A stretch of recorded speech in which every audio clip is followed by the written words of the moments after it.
The international border between two countries defines where one country ends and another begins. This is something that should be incredibly simple but often isn't. International borders come in a variety of shapes and sizes. Some are simply an imaginary line in the middle of the street, while others are much more clearly defined, and some are even guarded 24/7.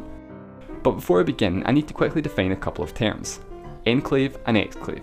An enclave is a country or part of a country that is entirely surrounded by another country, while an exclave is part of a country that is geographically separated from the rest of the country.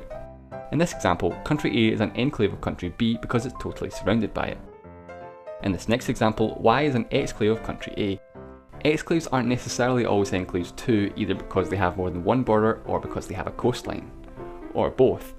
In this final example, X is both an enclave and an exclave. It's an enclave of country B and an exclave of country A.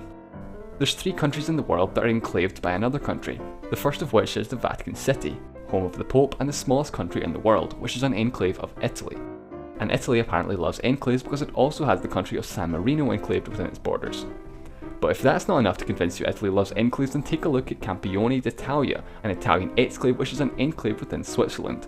This tiny municipality, home to 2,000 Italians, uses the Swiss franc as its currency and is exempt from EU VAT, a fact which is greatly taken advantage of in the form of Europe's largest casino. So, Italy is a country that has not one but 2 countries within its borders, and part of it is enclaved within another country. The final and by far largest enclave country in the world is Lesotho, with a population of just over 2 million, is surrounded by South Africa. To put the size difference into perspective, here's a comparison between San Marino and Vatican City. And now here's Lesotho. Lesotho is 70,000 times the size of Vatican City.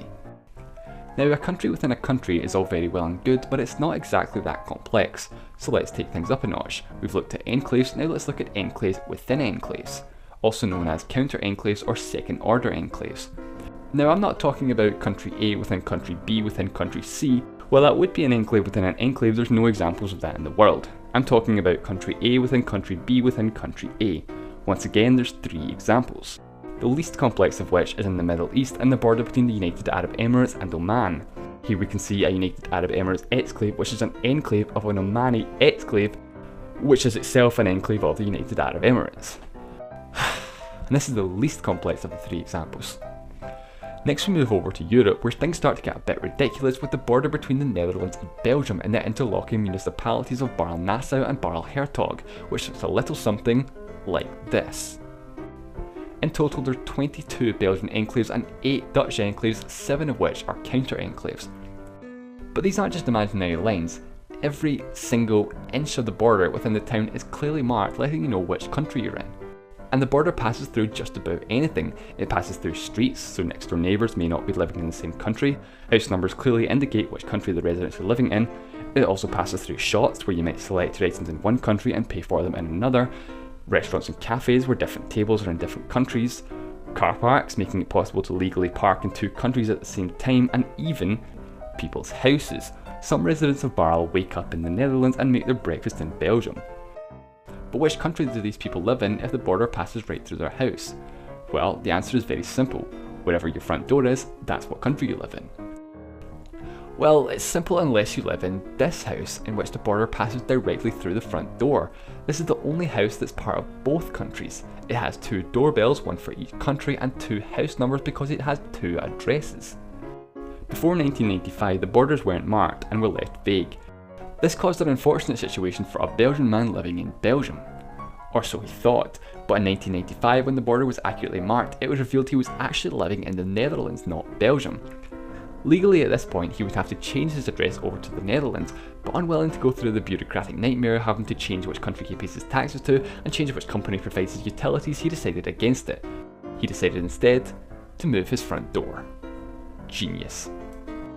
Living in Barl might sound like a bit of a nightmare, but it isn't really. Because both countries are part of the EU's Schengen area, borders are completely open, allowing free travel between the countries. And since 2002, both countries use the euro. And there's also no language barrier because Dutch is the official language of northern Belgium. But just when you thought things couldn't possibly get more complicated, wait until you see the enclave complex between India and Bangladesh. This single border alone comprises 80% of the world's enclaves, with 106 Indian enclaves within Bangladesh and 92 enclaves of Bangladesh within India. And of the combined 198 enclaves, 24 of them are second order enclaves. and this border also has the world's only third order enclave. That's right, an enclave within an enclave within an enclave. That is, part of India inside part of Bangladesh inside part of India, which is inside Bangladesh. But as ridiculous as this is, unfortunately it's actually a very serious issue and completely different from the situation in Europe. India and Bangladesh don't have open borders, so for the 50,000 people living in the enclaves, they're basically trapped. The governments don't provide anything for them, so they don't have access to basic life essentials such as running water, electricity or gas, and there's no schools or hospitals within the enclaves, and the emergency services won't cross any borders, so crime is extremely prevalent.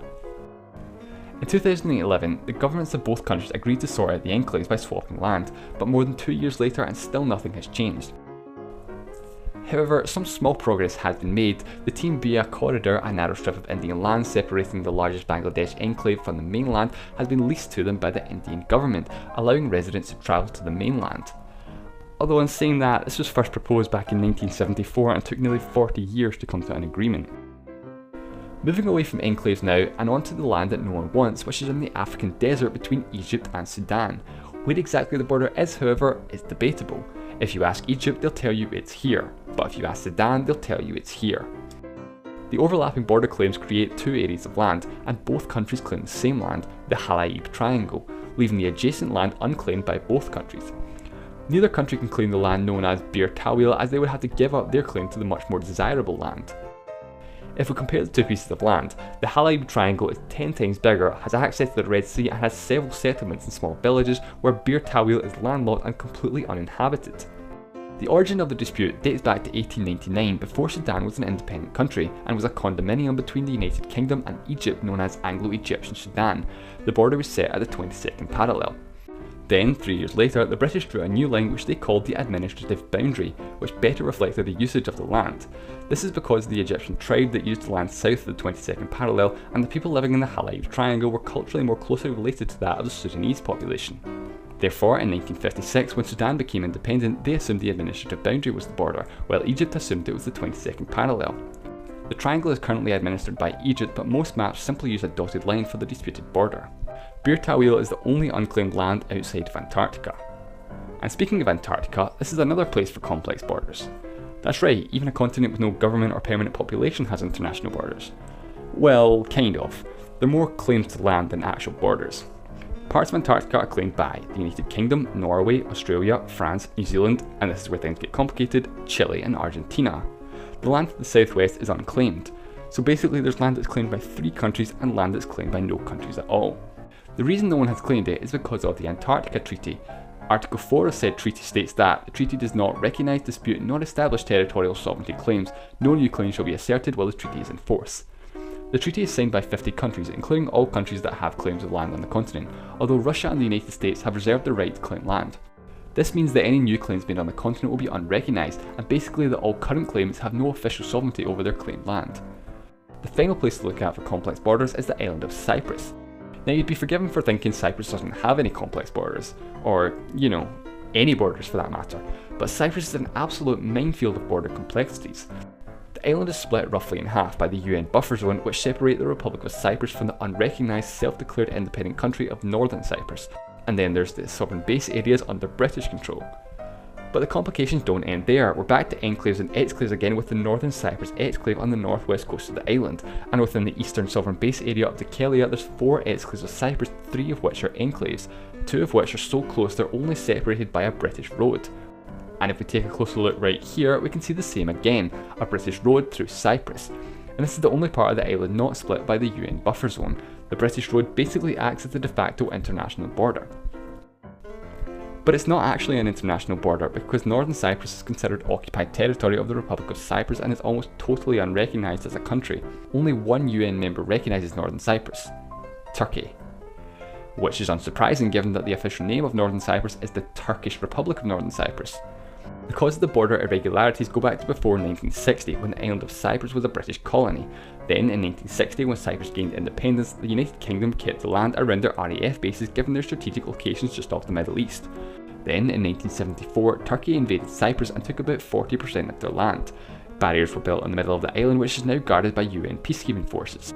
Then in 1983, the Turkish Republic of Northern Cyprus was established, and not much has changed since then.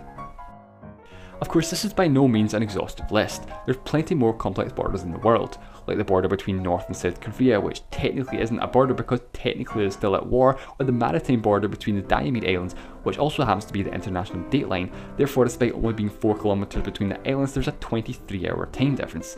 But those are topics for another day. Thanks for watching.